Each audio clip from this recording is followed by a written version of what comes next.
Alhamdulillah wa sallallahu wa sallam ala nabiyyina Muhammad wa ala alihi wa sahbihi ajma'in. So today I want to talk about 3 tafsir. For a beginner student of knowledge, the most important thing for him when he is learning tafsir is that he learns the basic meaning of the ayat.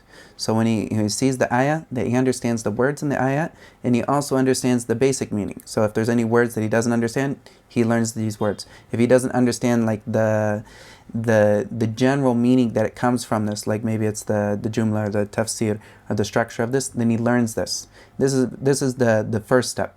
And for a regular student to learn, of the things that he can learn is this tafsir here, Al-Mukhtasar fi Tafsir.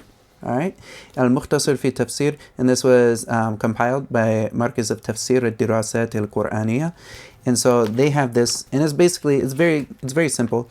Like this copy is the one that I like because of the text here, like is actually the same type of Quran that I memorized from. So, and the other wonderful thing about this is it can also double up as a mushaf that you can hold while you're not like in the state of wudu, because the tafsir doesn't take the same ruling as wudu, or like it doesn't take the same ruling as al-mushaf when it comes to holding it. So if you have a tafsir, you can hold this without wudu, as opposed to a mushaf, you need to have wudu. And this is according to the jumhur ulama, like the majority of the ulama, they say that. So but here basically it'll explain the basic meaning of the tafsir, not going into any differences of opinion. It'll also have some of the words that are the gharib, which are like the words that maybe you wouldn't know if you know Arabic, but it's something that is like a word that is not well known. It'll have that in red. And so this is, so it'll pop out these words for you. And so a lot of times I will not necessarily read the tafsir itself. Like I've gone through it before, but I will use this as a mushaf to read, and then whenever I think about, okay, what's this word? I don't remember what this word is. I'll look over there and read the tafsir quickly, and it'll give it back to me, like that meaning, whatever it was that maybe I forgot something in that. And so this is an easy tafsir for someone to read, and of course this is the first one that they should read. And Sheikh Musa'id at-Tayyar, he recommends that someone reads this tafsir through 3 times at least at the beginning, or even more, so that they understand the basics of what Allah is telling them in the Quran. And of course, this is an easy tafsir to read, and it goes alongside with the actual like you have the ayah, and then the tafsir follows the same tartib of the ayah, like in the same way. It'll repeat the meaning of the ayah in another way for someone to understand this, and it doesn't go into any of the differences of opinion. It keeps it very simple, and for the most part, it's something that is very good and reliable. And it is made by a group of authors. It's not just one author, but it's actually by a whole group of scholars that put together this one. And like this, there's also Al-Mukhtasar, and this is something that someone could start off with.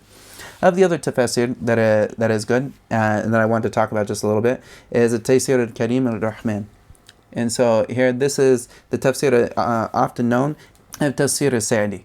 And this is a good tafsir, and like the meaning of it is something that he focuses on the meaning and some of the things that comes out for the individual to act upon, which is beautiful. But some of the downsides to this tafsir: one, he will only, like, very rarely will he mention another opinion. So usually he will take what he views as the strongest opinion, rahimahullah, and he will mention that, and he won't talk about any of the other views. And also, of the other things that comes about is he won't necessarily talk about the details of the linguistics of the ayat, and so he won't necessarily bring out the linguistics of the ayah in a way that makes it clear for someone who's wanting to understand what is this ayah, like when it's like what is the i'rab of the ayah, or what is the meaning of this ayah, like linguistically. He won't always break this apart. Sometimes he will, occasionally, but a lot of times he will just talk about the meaning in general and he'll move on, but he won't necessarily break down the ayah for someone to understand it in great detail. And he won't mention other views or differences of opinion. And also, most of the time when he mentions it, he will steer clear of any Isra'iliyyat. And in his view in particular, rahimahullah, in Isra'iliyyat, is that like any of these other anything that is like has a weak sanad or it's from them, he doesn't use it in regards to tafsir. So he basically cuts out this, and of course, like the Salaf, they use this a lot when it comes to tafsir, and his view is that this should not be used when it comes to tafsir. So this cuts down a bit of what would be talked about. As a tafsir that really gets to your heart, this is something that's very important. There's a lot of benefits in this tafsir, and I recently finished it, and it was something that was very, very like important, and I think it's good for a student to read. But as far as like studying it as like as a book for studying, I don't recommend this as a book for studying in tafsir. Like if you want to study tafsir, I wouldn't recommend this as like a study book. I'd recommend it as like a read, like like read it so that you can understand some of the meanings around the Quran, and also some of the fawaid and things that come out from it. But as far as like studying it for tafsir's sake, I wouldn't necessarily recommend that as a book for studying tafsir, because it doesn't necessarily go into like the breakdown of the ayah. It doesn't break down the ayah for someone to look at it linguistically, but rather it goes into it in a general meaning. And for like the regular lay person to read, okay, this is good, and it definitely has a lot of benefits in that. As far as another tafsir that is really good that I want to talk about, the third of these is Tafsir al-Baghawi. And Tafsir al-Baghawi is of the best tafsir, tafasir, and also Ibn Taymiyyah, he talks about this Tafsir al-Baghawi, which is of the greatest tafsirs that has been written, and also it's free of a lot of the bid'ah that has come into a lot of the tafasir in general. And this tafsir, the way that the author goes into it, it's actually a Mukhtasar of Tafsir al-Tha'labi, and this is a huge tafsir that has a lot of narrations in it from and of course, like the narrations that come in the tafsir, a lot of times these narrations will come because they're related to the Quran in some way or another, even if it's not directly. So sometimes you'll have narrations that come about like the reason of revelation. So like the asbab al-nuzul, you have these in the Quran, and you'll also have things that are related to the topic at hand. And sometimes you'll have things that are far out that are mentioned. And Tafsir al-Tha'labi, there's a lot of things in that that come from the Isra'iliyyat. So you'll have like these from the people of the book, like their narrations that were carried on, and some of the narrations of the Arab as well, just like from what they would believe about certain people or certain things that came about. So this is a book. The Tafsir al-Baghawi is a Mukhtasar of that. He doesn't necessarily say it particularly, but someone who wants to see where he gets what he writes, it's from that. And also Al-Imam al-Baghawi, rahimahullah, he's an imam in Arabic. And of the beautiful things in this tafsir is he goes into the differences of opinion when it comes to certain ayat, and he'll talk about the different views of the Salaf. He'll bring the views of the Salaf in this, and he'll also talk about some of the fawaid al-balaghiyah. And so like he'll bring like some of the benefits that come from this in a linguistic way. He'll also talk about i'rab, and also a note about the i'rab is that his nahu that he learned is from the Kufi side. So you have two major schools when it comes to nahu. You have the Basri, Ahlul Basra, and you also have Ahl Kufa. And so you have the Kufi and the Basri. And of course, like most of the people that come after, like Ibn Hisham and also Ibn Malik and whatnot, they usually will come across on the Basri side of the nahu equation. Like most of and of course they're strong. Like the Basri, not going to go into like the differences between them, but they have very, very strong understanding and terminologies, and the way that they understand things is very strong. But he is from the Kufi, so you'll have a lot of the terminology that they use. Instead of using dama'ir, he'll use kinaya. And so this is different, there's going to be some different terminologies and whatnot, but it's also really amazing. Like his level in Balagha is really amazing. You'll see if you study Balagha and then you study this book, you'll find there's a lot of benefits that he brings out in it that you won't oftentimes find in things such as like Tafsir Ibn Kathir. A lot of times like the Balagha and whatnot is not mentioned in that, even though he brings a lot of the athar and whatnot, a lot of the riwayat, he won't necessarily bring like the linguistic benefits that you'll find in Tafsir al-Baghawi. And Tafsir al-Baghawi also has a lot of like a hadith that will come alongside of it. And of course, it's important to note that the ahadith that come, sometimes they're strong sahih, and sometimes they're not, and so it's important that if someone if you can look and make sure that you have a copy that like will tell you where the hadith come from. This is important. And also just a general note is there's a lot of Isra'iliyyat in Tafsir al-Baghawi, which me personally, coming from like a Christian background, I love it, like, because I read the Bible through all the way through, and a lot of it, like the Old Testament, I read many times and whatnot. So when I hear stories like narrated from the view of like the Ahl Kitab, from the Sahaba that told them, there's going to be differences, like there's differences in the narration, because of course the Bible has been corrupted and whatnot, and then there's also differences between like the Ahl Kitab and some of these things, and I found many things that I was amazed, like of reading Tafsir al-Baghawi, and coming through, I was like whoever talked about Balaam and his donkey. Like, I didn't know that anyone was going to mention Balaam and his donkey and like the Quran, and I was reading in the Tafsir, and then it came across like Balaam and his donkey. I was like, oh, this is the story, and it had like multiple details that I never saw in the Bible. It's definitely a story that is not well known, and there's many stories in the Bible that I saw like a whole nother aspect to it by reading a Tafsir al-Baghawi, and so this is like, of course, there's many benefits in that, and for someone who loves like the history and whatnot, and understanding what the previous people said about these things, it's beautiful. And some of the Mu'asirin, like a lot of them have said, no, we don't take any of the Isra'iliyyat, which is like the narrations from Ahl al-Kitab, when it comes to understanding the Quran. And of course, this can only go so far, like because the actual Salaf themselves, they were using it. So like for us to say, no, we can't use it, we're going against like what they actually use. Like, who are the ones who are narrating all of this? This is the Salaf. So of course, like this total negation of using any of the narrations of the Ahl al-Kitab goes against the actual way of the Salaf. And this is something that has come across, and of course, like certain scholars such as Dr. Musaid al-Tayyar, he has books that talk about how they're to be used and whatnot. Of course, there's ways that we understand it, and ways that we use it, and ways that we also like throw away certain parts of it. But it doesn't mean that we throw away everything in totality. This is not the proper way to go about it. But Tafsir al-Baghawi is great for that, as like the history way. And sometimes there'll be strange things that come up, like without a doubt. There'll be strange things when you talk about Qaf.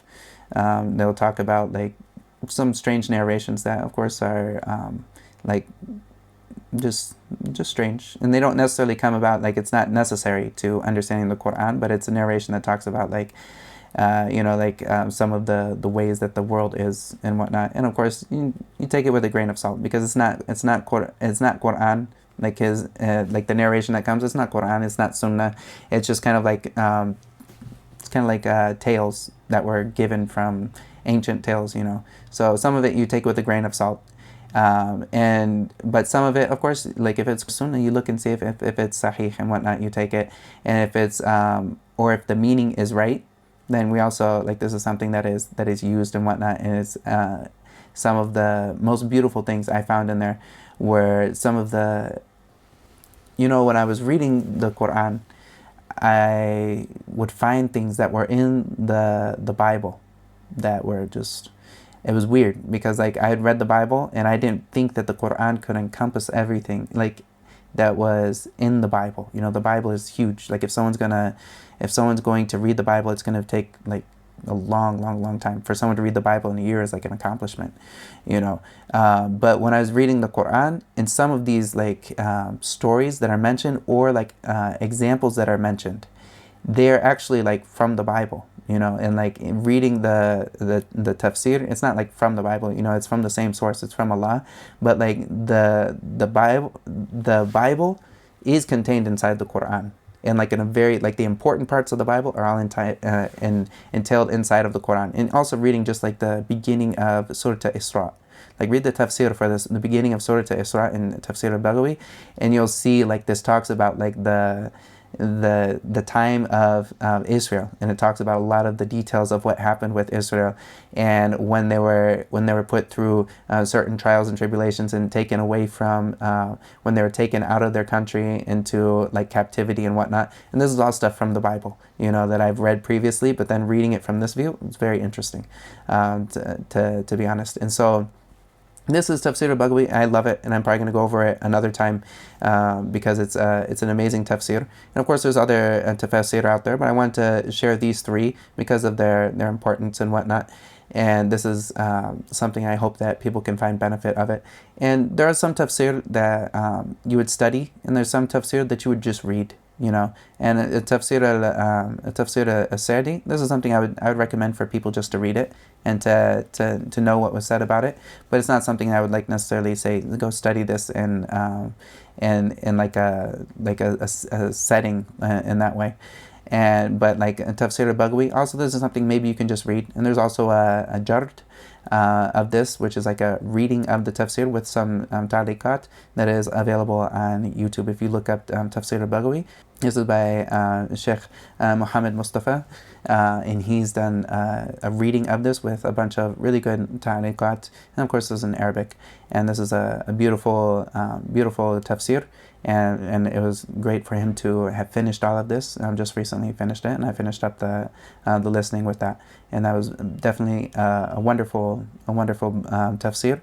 And I love reading tafsir, and every single person should always have a daily or like at least like almost like a constant regiment of reading tafsir.